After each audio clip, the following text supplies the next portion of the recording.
ये कहानी है एक ऐसी बेटी की जिसे सांवले रंग की वजह से हमेशा तानों का सामना करना पड़ा। लेकिन जब पिताजी चले गए तो उसी ने घर संभाला। क्या उसका त्याग कभी समझा जाएगा? चलें, इस वीडियो में देखते हैं। सुंदरपुर नामक गांव में रघुवीर नाम का एक आदमी अपनी पत्नी कमला और 3 बेटियों के साथ रहता था।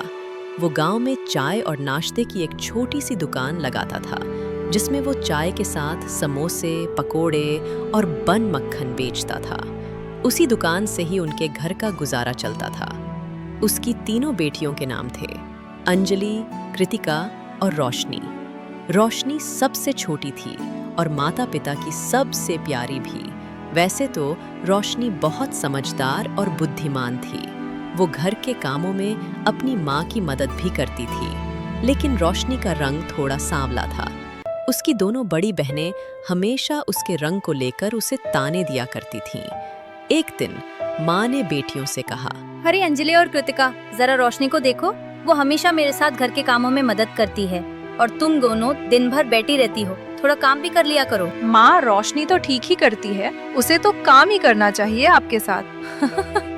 वो तो धूप में जाकर और काली हो नहीं सकती, क्योंकि वो पहले से ही काली है। हाँ माँ, अंजलि दीदी सही कह रही हैं। अगर हमने रोशनी की तरह काम करना शुरू किया तो हमारे हाथ काले हो जाएंगे, और धूप में जाकर पानी लाया तो हम भी काले हो जाएंगे। आप बस रोशनी से ही काम करवाया करो। दोनों बहनें वहां से चली गईं। माँ ने रोशनी से कहा, बेटा, तुझे बुरा लगता होगा ना, पर तू चिंता मत कर।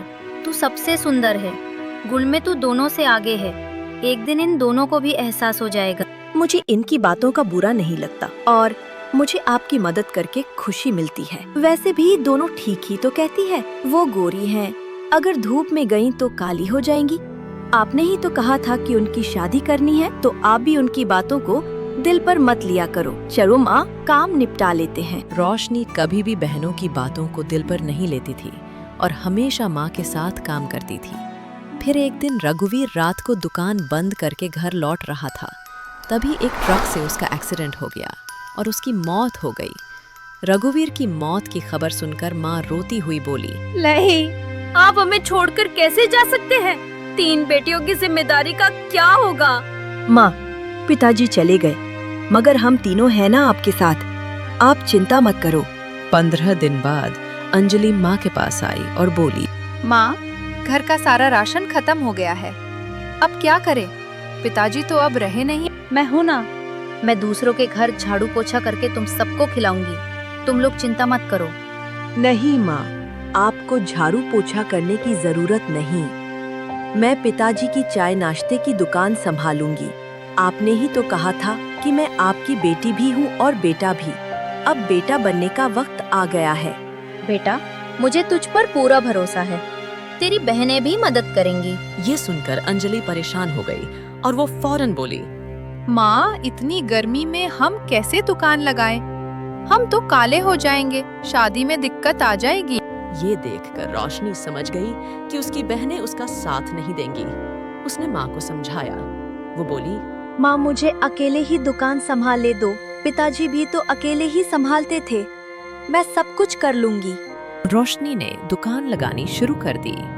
गर्मी के कारण उसे चक्कर आया और वो गिर गई। लोगों ने पानी डाला और उठाया। एक औरत बोली, बेटा, इतनी गर्मी में इतनी मेहनत क्यों कर रही हो?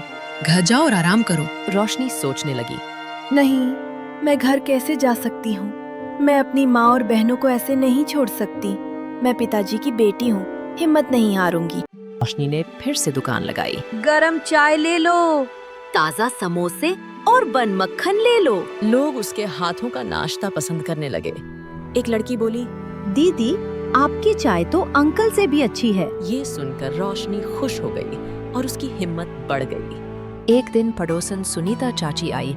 अरे रोशनी की माँ, एक रिश्ता लाई हूँ। लड़का इंजीनियर है, दोनों बेटियों को देखना चाहता है।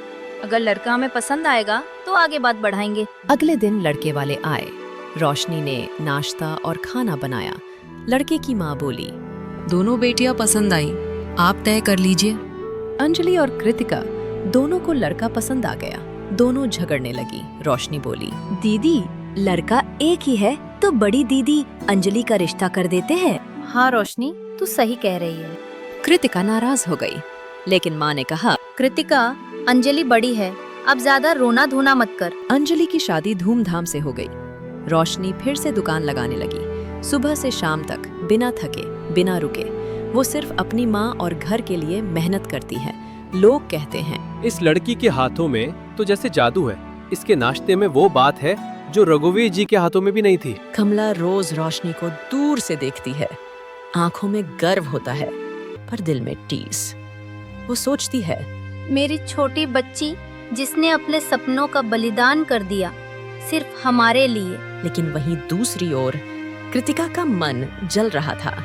जब भी कोई रोशनी की तारीफ करता, उसका गुस्सा और जलन और बढ़ जाती। वो अकेले कमरे में बैठकर सोचती, हर कोई बस रोशनी रोशनी करता है, क्या मैं कुछ नहीं हूँ? पहले उस लड़के ने मुझे नहीं चुना, अब माँ भी बस उसी को देखती है। सब कुछ उसी के पास है। फिर एक रात जब पूरा घर गहरी नींद में होता है, कृतिका चुपचाप उठती है। उसके चेहरे पर एक ठंडा मगर खतरनाक सन्नाटा होता है। वो धीरे धीरे रसोई की ओर जाती है, जहां अगली सुबह के लिए नाश्ते के मसाले तैयार रखे गए होते हैं। उसके हाथ में एक छोटी सी कांच की बोतल होती है, जिसमें सफेद रंग का कोई पाउडर भरा होता है। वो धीरे से झुकती है और फुसफुसाती है, अब देखती हूँ लोग इसे कितना पसंद करते हैं। फिर वो झर चुपचाप मसाले में मिला देती है और वहीं से चुपचाप वापस अपने बिस्तर में चली जाती है। रोशनी हमेशा की तरह मुस्कुराते हुए दुकान लगाती है।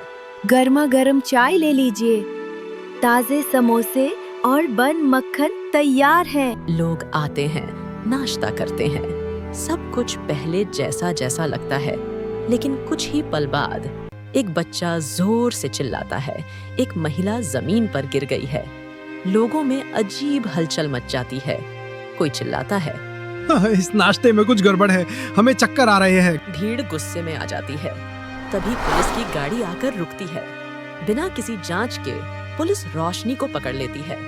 माँ कमला दौड़ते हुए आती है। नहीं, मेरी बेटी ऐसा कुछ नहीं कर सकती। रोशनी, कुछ तो बोल। रोशनी आंखों में आंसू लेकर बस इतना कहती है, माँ, मैंने कुछ नहीं किया, मैं निर्दोष हूँ। पुलिस रोशनी को जेल ले गई और उसे बंद कर दिया। दूसरी ओर माँ रोते रोते अपने घर वापस चली जाती है।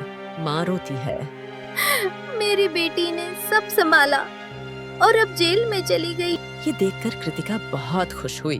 वो बोली, हाय पड़ी सबकी हीरोइन, अब मजा आया ना? अच्छा है जेल वही सरे। लेकिन ये खुशी ज्यादा देर टिक न सकी। माँ कृतिका के पास आई और बोली, कृतिका, अब तुझे दुकान लगानी होगी। ये सुनकर कृतिका हैरान हो गई और वो बोली, मुझे धूप में काम करने की आदत नहीं है। मैं भी दुकान नहीं लगा सकती, घर में राशन नहीं है। आखिरकार कृतिका मान गई और उसने दुकान लगाने का फैसला कर लिया। कृतिका ने दुकान लगाई, चक्कर आया, गिर गई। फिर सोचती है, एक दिन में मेरी हालत खराब हो गई। रोशनी तो रोज ये सब करती थी, मुझसे बड़ी गलती हो गई। कृतिका पुलिस स्टेशन जाकर सब सच बता देती है। इंस्पेक्टर गुस्सा होता है, लेकिन दोनों बहनों को छोड़ देता है। शर्म नहीं आती तुम्हें? तुम अपनी ही बहन से इतनी नफरत कैसे कर सकती हो? दिल तो चाहता है कि तुम्हें जेल में डाल दूं, लेकिन रघुवीर जी एक नेक इंसान थे, इसलिए माफ कर रहा हूँ। अगली बार ऐसी वैसी कोई भी हरकत की तो सीधा जेल में डाल दूंगा। माँ रोशनी को देखकर रो पड़ती है, उसे गले लगा लेती है। कृतिका माफी मांगती है। मुझे माफ कर दे रोशनी, आज से मैं भी तेरे साथ काम करूंगी। अब दोनों बहनें मिलकर चाय की दुकान चलाने लगती हैं। दूसरी तरफ अंजलि की सास बोली, नवरात्रि आ रही है, तुम्हारे घर से अभी तक कोई गिफ्ट नहीं आया। ये ताना मारकर सास चली जाती है और अंजलि उदास होकर सोचती है, पापा नहीं रहे, रोशनी ने बचा कुचा पैसा मेरे लिए खर्च कर दिया।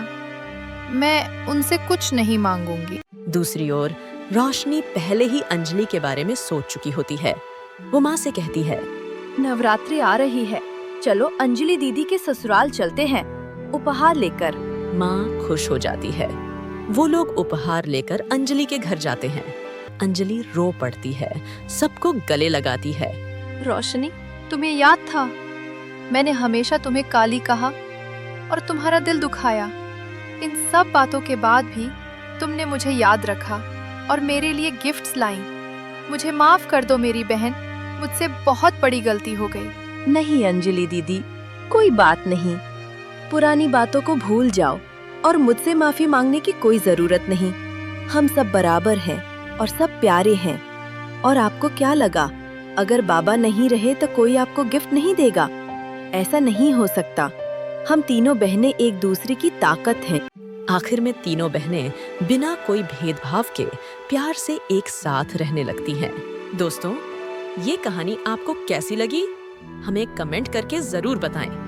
और हाँ, हमने देखा है कि आप वीडियो को रोशनी के गुपचुप और चाट की तरह देख तो लेते हो, लेकिन चैनल को सब्सक्राइब नहीं करते। तो जाते जाते हमारे चैनल को सब्सक्राइब करना बिल्कुल मत भूलना, ताकि हम आपके लिए और भी ऐसी अनोखी और दिलचस्प वीडियो लाते रहें।